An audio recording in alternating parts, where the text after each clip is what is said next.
Hello guys, what's up? This is Amit Majal. I hope that you're doing absolutely well. So Kasakai, so here we are going to discuss something really very important now. और आज हम लोग बात करेंगे यार ये taxation ये subject ऐसा क्यों है जिसके अंदर इतने अजीब अजीब क्वेश्चंस आते हैं और हम लोगों को सॉल्व करने नहीं आते and why people are failing in taxation subject इसके बारे में आज हम लोग बात करेंगे और रूट प्रोविजन क्या बोल रहे रूट रूट कॉज के बारे में बात करेंगे और ये वीडियो आई होप तुम लोगों के लिए हेल्पफुल होगा. But yes, before we move ahead with the video, if you are new to this channel, please don't forget to hit the subscribe button एक छोटा सा भाई के लिए लाइक कर दो और हम लोग स्टार्ट करेंगे. देखो दोस्तों, this video is applicable for final students as well as inter students. ये दोनों के लिए एप्लीकेबल है. एक तुम लोगों को छोटा सा अप्रोच बताऊंगा सो तुम लोग वो चीज याद रख सकते हो. देखो, सबसे पहले तीन चीजें ऐसी है जो लोग गलती करते हैं टैक्सेशन सब्जेक्ट में और वो तीन चीजें ये है. Number one, you have lack of clarity of the concepts. Now people feel that I don't know how to write down the answers. लोगों को लगता है कि आंसर्स राइटिंग में प्रॉब्लम है, पर नहीं दोस्तों. बहुत बार मतलब 99% of the times it is about the clarity and not the questions. Because क्या है कि अपने पास अगर क्लैरिटी नहीं होगा ना दोस्तों, देन इन दैट केस हम लोग कितने भी क्वेश्चन सॉल्व करेंगे, हम लोगों को कभी भी उस पर कंफर्ट आएगा ही नहीं. And we will always think that कि राइटिंग में प्रॉब्लम है, कॉन्सेप्ट में है ही नहीं. तो राइटिंग में प्रॉब्लम है कि कॉन्सेप्ट्स में प्रॉब्लम है, ये समझने के लिए तुम लोगों को एक चीज छोटा सा एक्सरसाइज बताता हूं, वो करना. Whenever you will see any question, ठीक है, वो एक बार क्वेश्चन पढ़ना. क्वेश्चन पढ़ने के बाद अगर तुम लोगों को लगा कि यार ये क्वेश्चन मुझे कुछ भी नहीं समझा, ये प्रोविजन कभी मैंने पढ़ी ही नहीं है और ये क्या क्वेश्चन पूछा है समझा ही नहीं, अगर ये क्वेश्चन ऐसा होगा, देन इन दैट केस समझ जाना कि ये प्रॉब्लम तुम्हारे कॉन्सेप्ट में है. बराबर. But you did not understand how to present the answer. अगर ये प्रॉब्लम होगा, देन इन दैट केस वो प्रॉब्लम तुम्हारे राइटिंग में है. अगर तुम लोगों को क्वेश्चन पढ़ के समझा ही नहीं कि किधर से क्वेश्चन पूछा है, ये प्रॉब्लम राइटिंग में नहीं है. तो please first you try to identify कि प्रॉब्लम है किधर, प्रॉब्लम राइटिंग में है कि कॉन्सेप्ट. राइट. सो प्लीज सबसे पहले before you move ahead with any questions, you have to ensure one thing that do you remember every provision which is there in that particular chapter. मतलब A to Z, मतलब अगर total इसके अंदर 15 provision होंगे तो 15 provision मुझे मालूम है क्या, इसके अंदर ये पॉइंट है, उसके अंदर ये छोटा सा पॉइंट है जिसके अंदर क्वेश्चन आ सकता है. You should know every smallest of the small point from every provision, then only you should go ahead with the questions. Right. तो सबसे पहला पॉइंट लैक ऑफ क्लैरिटी. तो प्लीज इस पे काम अच्छे से करना and then you go ahead with the questions. अगर बाद में क्वेश्चंस में प्रेजेंटेशन में प्रॉब्लम होगा ना, तीन चार क्वेश्चंस देख लो, बाद में खुद ट्राई करो and then you will be able to, you will have that comfort. But सिर्फ पढ़ो मत.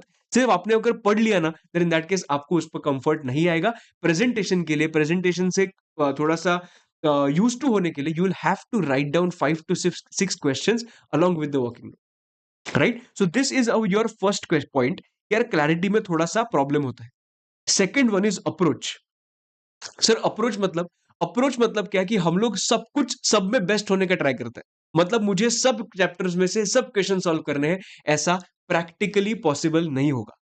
अगर ये प्रैक्टिकली पॉसिबल नहीं है तो क्या करना चाहिए. सबसे पहले तुम लोगों के लिए मैंने क्या किया है, इंटर एंड फाइनल के लिए अलग अलग, ये इंटर का मैंने प्रायोरिटी टॉपिक्स लिखे हैं और मैंने फाइनल का भी इधर प्रायोरिटी टॉपिक्स लिखे हैं.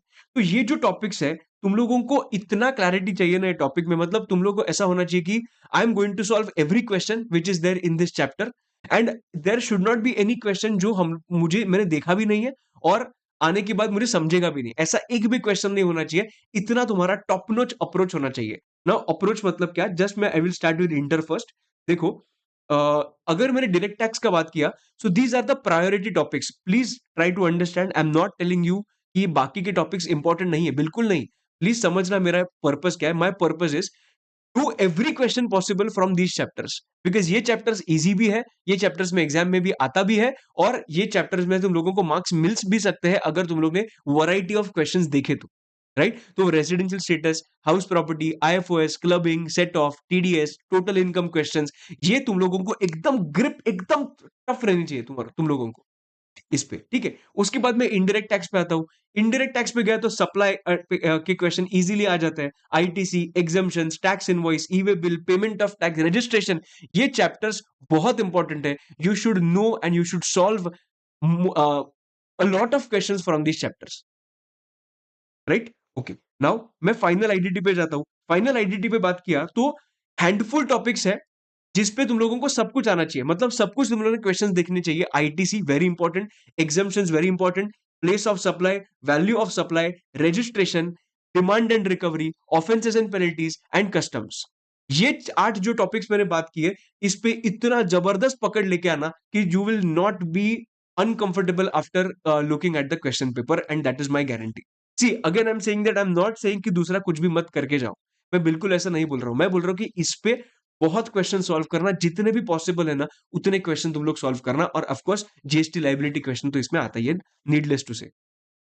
बराबर है? तो प्लीज अपना अप्रोच करेक्ट रखना। और बिकॉज़ क्या है कि इसमें से क्वेश्चंस आते हैं, इजी भी है। बराबर? ओके। नाउ मगर मैंने इंटर का बात किया तो मैं तुम लोगों को ऑलरेडी ना सबका प्लानर मैंने सब कुछ दिया है, सबका लिंक के साथ कि एवरी चैप्टर ये चैप्टर है, इसका लिंक ये है। डे 12 तक तुम लोगों को प्लानर दे दिया। उसके बाद मैंने सुपर रिवीजन सीरीज जो लिया था, उस मतलब रिवीजन्स तुम लोगों को इधर मिल जाएंगे। जो क्वेश्चंस मैंने सॉल्व किए, मतलब कुछ लास्ट डे रिवीजन के क्वेश्चंस है, डायरेक्ट टैक्स के, इनडायरेक्ट टैक्स के, ये सब कुछ तुम लोगों को ये पीडीएफ के अंदर मिल जाएगा। And this PDF I will share it on the Telegram group as well. I will reshare it with you. ठीक है? और अगर आईडीटी का मैराथन होगा तो वो भी इधर मैंने डाल के रखा। वैसे ही मैंने इनडायरेक्ट टैक्स का भी मैंने लिखा था। इनडायरेक्ट टैक्स का इधर है। इनडायरेक्ट टैक्स के केस में भी एवरी चैप्टर वाइज सामने मैंने क्या लिया है उसका क्या रिवीजन जो है वो रिवीजन डाल दिया है। और उसके जो क्वेश्चंस है वो last day revision questions of IDT playlist में भी है, मेरे प्लेलिस्ट में भी जाके तुम लोग देख सकते हो।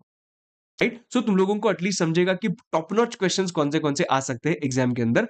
और फाइनल के लिए I am in the process, मतलब मैं बना रहा हूं। पूरा अब तक ऐसा एकदम रेडी एकदम नहीं है, बट स्टिल आई थिंक जितने भी रिविजन्स में ले रहा हूं, all those revisions will be very helpful. So yes, so I will go back to the earlier point. किधर गया रे वो, एक सेकंड रुको। इधर था ना, हाँ इधर था। यस। सो ये मेरा सेकंड पॉइंट कवर हो गया। Lack of clarity done, approach done. बराबर? एंड थर्ड पॉइंट जो मैक्सिमम लोग गलती करते हैं, दैट इज टेस्ट लिखते नहीं है। और उनको क्या लगता है, अरे टेस्ट लिखने के लिए तो मुझे पूरा पोर्शन तो कंप्लीट करना पड़ेगा ना। सी देखो दोस्तों, ये जो सीए का एग्जाम है ना, ये एग्जाम्स में तुम्हारे कभी भी पूरा पोर्शन कंप्लीट नहीं होगा। Always remember that whatever you are done with, like तुम लोगों का अगर चैप्टर में अगर 5 चैप्टर का टेस्ट है, 4 चैप्टर्स हुआ है ना, डोंट से कि एक नहीं हुआ तो मैं नहीं दूंगा। 4 चैप्टर्स हुआ है ना, 4 चैप्टर्स का दे दे। So this is really important to understand कि राइटिंग टेस्ट इज इंपॉर्टेंट। और राइटिंग टेस्ट के लिए 100% कंप्लीशन आपका कभी नहीं होगा। So don't wait for the perfection before you go for the test, because test are important. अगर आज तुम लोग ने मॉक टेस्ट नहीं लिखा, तो जो मेन एग्जाम है वो तुम्हारा मॉक टेस्ट बन जाएगा। Remember this. राइट? सो ये 3 चीजें I want you to remember and I want you to work upon these 3 things. अगर ये हुआ, then in that case it is not possible that you will fail in the taxation exam. Right? So I hope that this entire video, small video, was helpful for you. If yes, तो please एक बार छोटा सा comment भी कर सकते हो। और अगर तुम लोगों को अगर कुछ भी पूछना होगा, then in that case please let me know in the comment section. I will try to make a video on that topic as well. Right? So दोस्तों आज के लिए इतना ही। और फाइनल के लिए just be stay tuned on the YouTube channel. I am going to upload the videos for revision videos for final as well. Inter का तो एवरीथिंग इज रेडी। इंटर के लिए there is one more point which is coming up on my YouTube channel, that is LDR cracks. जो last day revision के लिए important most important points होता है ना, उसका मैं एलडीआर क्रैक्स बना रहा हूँ for IDT final. I will see if I can make those, but yes I will do something for you guys too. Right? So दोस्तों आज के लिए इतना ही। This is Yamit Mahajan. I will see you in the next video. Till then, bye bye, see you and take care.